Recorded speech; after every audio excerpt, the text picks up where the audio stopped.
विनय शर्मा जी का कहना है कि बदले हुए वातावरण के कारण मन तरोताजा हो जाता है, प्रसन्न हो जाता है। जब जैसे ही हम गोवा चले जाते हैं या किसी दूसरी जगह पर पर्यटन स्थल पर हम देखने चले जाते हैं, तो वहाँ का सौंदर्य देखने के बाद, वहाँ का चित्रण देखने के बाद मनुष्य प्रसन्न उल्लासित हो जाता है, तरोताजा हो जाता है और कुछ समय के लिए उसके शरीर को विश्राम भी मिल जाता है, ऐसा लेखक का कहना है।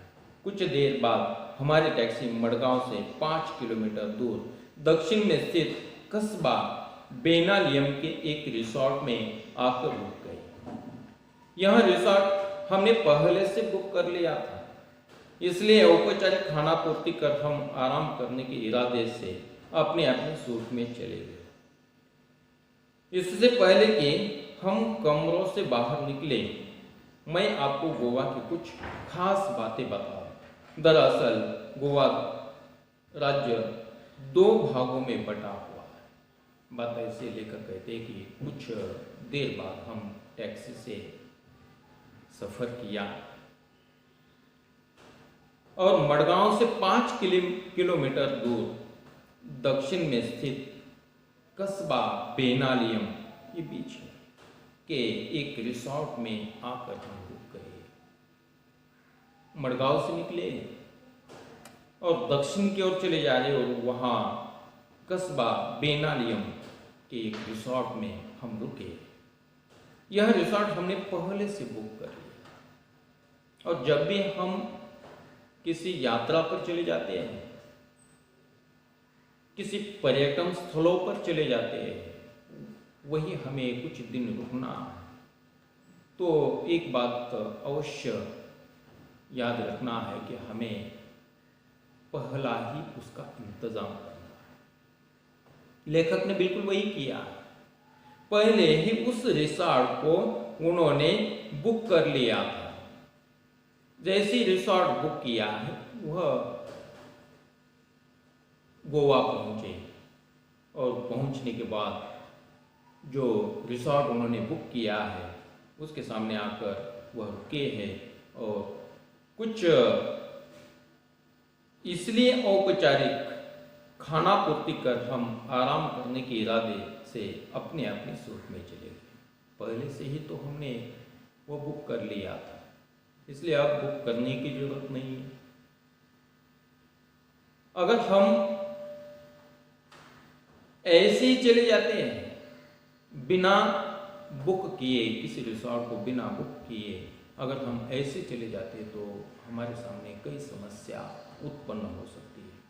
रिसोर्ट में जगह नहीं मिलेगी, खाली रूम नहीं मिलेगी, ऐसा भी हो सकता है। इसलिए हमें कई जगहों पर ढूंढना पड़ेगा, हमें जैसा रिसोर्ट चाहिए वैसा नहीं मिलेगा। लेखक ये सब जानते थे, इसलिए उन्होंने पहले से ही उसे बुक कर लिया था और बुक करने के बाद औपचारिक खाना पूर्ति कर हम आराम करने के इरादे से अपने अपने सूट में चले गए।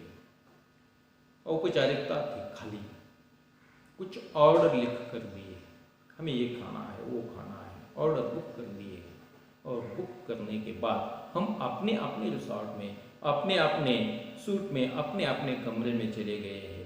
इससे पहले कि हम कमरों से बाहर निकले, मैं आपको गोवा की कुछ खास बातें बताऊं। बात ऐसी है कि लेखक कहने लगे कि गोवा के बारे में मैं कुछ आपको बताना चाहता हूँ, कुछ जानकारी मैं आपको देना चाहता हूँ।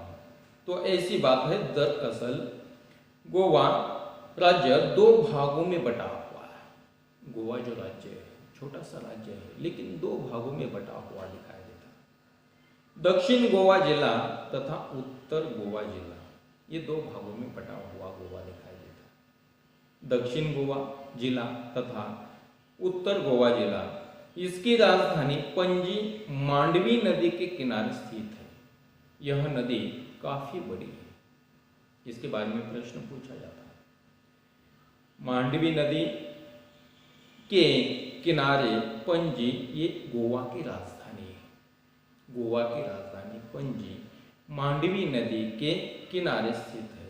यह नदी काफी बड़ी है तथा वर्ष भर पानी से भरी रहती है। वर्ष भर पानी हमें दिखाई देता है। फिर भी समुद्री इलाका होने के कारण यहाँ मौसम में प्राय उमस तथा हवा में नमी बनी रहती है। शरीर चिपचिपाता रहता है, लेकिन मुंबई जितना नहीं, क्योंकि यहाँ का क्षेत्र हरितिमा से भरपूर है।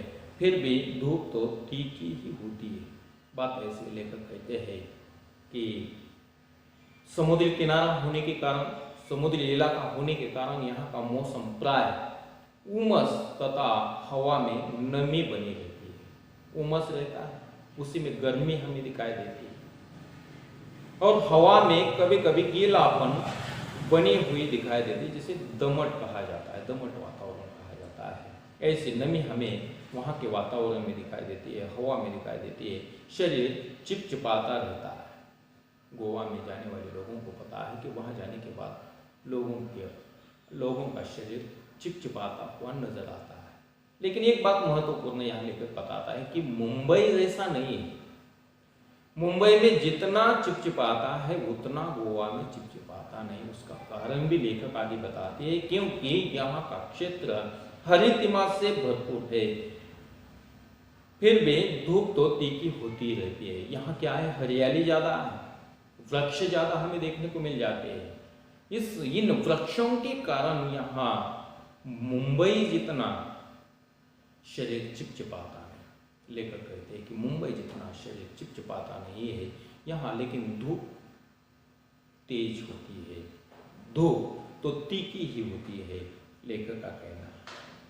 यूं तो गोवा अपने खूबसूरत सफेद रेतीले तटों, महंगे होटलों तथा खास जीवन शैली के लिए जाना जाता है, लेकिन इन सबके बावजूद यह अपने में एक सांस्कृतिक विरासत भी समेटे हुए है। बात ऐसे लेखक कहता है कि ये तो गोवा खूबसूरत रेतीले समुद्र तटों के कारण जाना जाता है। महंगे होटलों के कारण, महंगे होटल वहाँ, रिसोर्ट वहाँ हमें दिखाई देते हैं। वहाँ की खास जीवन शैली के लिए जाना जाता है। समुद्र तट, महंगे होटल और खास जीवन शैली के लिए गोवा जाना जाता है। लेकिन इन सब के बावजूद यह अपने में एक सांस्कृतिक विरासत भी समेटे हुए है। लेखक कहता है कि इतना सब कुछ होने के बावजूद भी, महंगे होटल है, समुद्री तट है और एक अलग सी वहाँ की जीवन शैली होने के बावजूद भी वहाँ सांस्कृतिक विरासत जो है, वह सांस्कृतिक विरासत भी समेटे हुए हमें दिखाई देता है। विरासत उन्हें कहा जाता है उत्तराधिकार। उत्तराधिकार को विरासत कहा जाता है। जैसे सामान्य तौर पर ऐसा कहा जाता है कि एक व्यक्ति की मौत हो जाती है और उसकी जो सारी संपत्ति है उसके बेटों को मिल जाती है, तो ये विरासत के कारण उन बच्चों को मिल जाती है, ये विरासत होती है। और ये सांस्कृतिक विरासत, जैसे पहले से संस्कृति आई है, उन्हीं संस्कृति को संभालने का काम आज भी वहाँ गोवा में किया जाता है। ये दिखाने का काम यहाँ लेखक ने किया है। सांस्कृतिक विरासत भी समेटे हुए गोवा में हमें दिखाई देती है। यहाँ की शाम बड़ी अच्छी होती है, तो चलो इस शाम का आनंद लेने के लिए बेनालियम बीच की ओर चले। लेखक कहता है कि यहाँ की शाम बड़ी ही मनोरम या अच्छी होती है, बड़ी सुंदर शाम होती है। इस शाम का आनंद हमें लेना है, इसलिए तो हम यहाँ आए हैं, आनंद लेने के लिए हम गोवा आए। लेखक कहते हैं कि हम इंदौर से यहाँ क्यों आए हैं, यहाँ मन तरोताज़ा कराने के लिए, उल्लासित होता है, इसलिए हम यहाँ आए हैं और यहाँ शाम बड़ी सुंदर होती है। लेखक कहते हैं ये शाम का आनंद लेने के लिए बेनालियम बीच की ओर हम चले। लेखक कहता है कि हम बेनालियम बीच की ओर चले, आप भी चले, क्योंकि बहुत ही खूबसूरत तथा शांत जगह है बेनालियम। दिन भर की थकान तथा उमस भरी गर्मी के बाद शाम को बीच पर जाना बड़ा अच्छा लग रहा था। रिसोर्ट से बीच की दूरी कोई 1 किलोमीटर ही थी, लेकिन जल्दी जल्दी चलने के बाद भी यह दूरी तय हो ही नहीं पा रही थी। अरब सागर देखने का उत्साह बढ़ता ही जा रहा था। तभी अचानक लहरों की आवाज सुनाई दी, जो किसी रणभेदी की तरह थी। हम सभी दौड़ पड़े। सड़क पीछे छूट गई थी, इसलिए रेत पर तेजी से दौड़ना मुश्किल हो रहा था। फिर भी घसे हुए पैरों को पूरी ताकत से उठा कर भाग रहे थे। खूबसूरत समुंदर देखते ही मैं उससे जाकर लिपट गया। इधर बच्चे रेत का घर बनाने में जुट गए। लहरें उनका घर गिरा देती तो वे दूसरी लहर आने के पहले फिर नया घर बनाने में जुट जाते। यही क्रम चलता रहा। मैंने इन बच्चों से सीखा कि जीवन में आशावाद हो तो कोई काम असंभव नहीं है। शाम गहराने पर हम किनारे पर बैठ गए, मानो हर लहर कह रही हो कि बनने के बाद मिटना ही नियति है। यही जीवन का सत्य भी है। लेखक कहता है, बेनालियम बीच पर हम चले गए। बेनालियम बीच पर जाने के बाद वहाँ की सुंदरता, प्राकृतिक सौंदर्य, ये हमें देखने के लिए हम उतावले से हो गए। दिन भर की थकान तथा उमस भरी गर्मी के बाद शाम को बीच पर जाना बड़ा अच्छा लग रहा था। दिन भर हम गर्मी से परेशान थे और थकान महसूस होने लगी थी, लेकिन जैसे हमने तय कर लिया कि हमें बेनालियम बीच जाना है तो बड़ा अच्छा लगने लगा। रिसोर्ट से बीच की दूरी कोई 1 किलोमीटर ही थी, लेकिन जल्दी जल्दी चलने के बाद भी यह दूरी तय हो ही नहीं पा रही।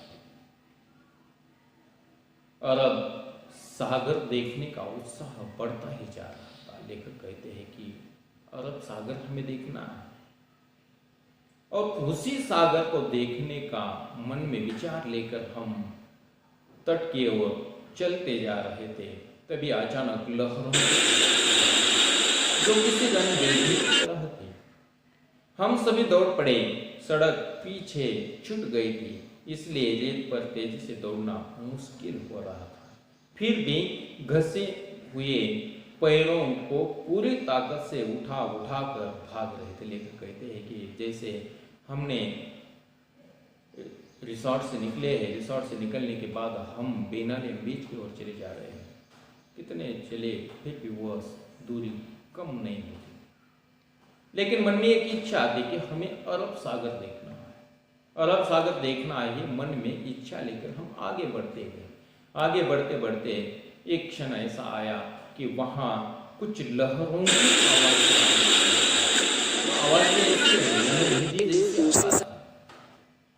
डरावनी आवाज हमें वहां दिखाई देने लगी है। रणभेदी जैसी आवाज वहां हमें दिखाई देने लगी है। हम सभी दौड़ पड़े।